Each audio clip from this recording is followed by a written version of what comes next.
Hallelujah. Hallelujah.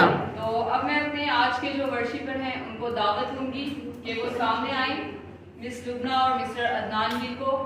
और इसके साथ ही हम सब अपने कदमों पे खड़े होंगे और अपने हाथों को उठाएंगे और आज के वर्शिपर्स के लिए दुआ करेंगे कि खुदा उन्हें अपने जाल जलाल के लिए कसरत से इस्तेमाल करे। और अपने लिए भी हम खुदा से दुआ करेंगे कि जैसे खुदा उनका म्यार है, हम खुदा उनके म्यार के मुताबिक उसकी इबादत, उसकी प्रस्तिश करें। आमीन आमीन। तो मैं आपसे रिक्वेस्ट करूंगी कि आप सामने आइए। तो हम सब अपनी आंखों को बंद करेंगे, अपने सरों को खुदा की हजूरी में झुकाएंगे, अपने हाथों को आसमान की तरफ उठाएंगे और दुआ करेंगे। हम नहायत ही संजीदगी के साथ खुदा की हजूरी में झुकेंगे और दुआ करेंगे।